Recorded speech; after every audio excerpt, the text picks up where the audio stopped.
ህይወታችን ላይ የሚደርሱት ችግሮች ሁሉ ለውጥ ይመጣባቸዋል። ትናንት ተከፍተናል፣ ትናንት ፈተና ደርሶብናል፣ ትናንት ተገፍተናል፣ ትናንት ችግር ገጥሞናል። ነገር ግን ነገ ፈረጃ አለ። አልፈረጁ ቢየዲላህ፣ ፈረጁ በአላህ እጅ ነው ያለው። ከአላህ ጋር ያለን ግንኙነት እናሳምር ነው የምንለው። ብዙ ችግሮች ህይወታችን ላይ ሊመጡ ይችላሉ። ሰብር እናድርግ። አላህ ከስሞቹ አንዱ ሰቡር ነው። ሰቡርነቱ ምን ማለት ነው? የአላህ ሰቡርነቱ ሰቡር ማለት ታጋሽነቱ ወላሁ ገፉር ረሂም ነው። ገፉር ወዱድ ገፉር ብሎ አልቶም ማለት መሐሪ ብቻ አይደለም፣ ወዱድ ከምህረቱ ጋር ውዴታ ነው። አላህ ለቅጣት ባጠፋነው ቅጣት የማይቸኩል ጌታ ስለሆነ በእኛ ጥፋት የሚመጣው ኢቃብ ሩቅ ነው። እኛ ግን ለመመለስ ዝግጁ እንሁን። አላህን ለመቅረብና ከሱ ምህረት ለመፈለግ ቅርብ እንሁን። አላህ ምህረቱ ሰፊ ነው፣ እዝነቱ ብርቱ ነው። የሱ እዝነት ሁሉን የሚያማክልና የሚሞላ ነውና አላህ ሱብሓነሁ ወተዓላ ችግሮቻችንን መፍትሄ ያጣነውን የሚተካበት ጊዜ ሩቅ ስላልሆነ ወደሱ እንመለስ ነው የምለው።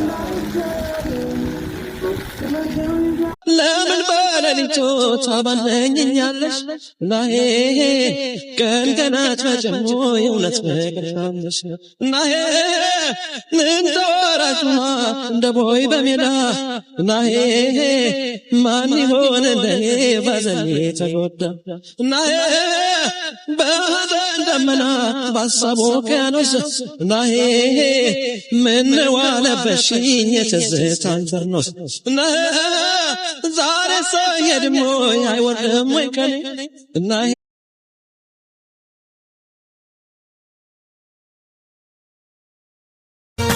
ሃነው ግን ላቢታሽ አሽና መሄነምኮ ጡል ደዋሰሽና ቻልኩ ብሻ ወኮ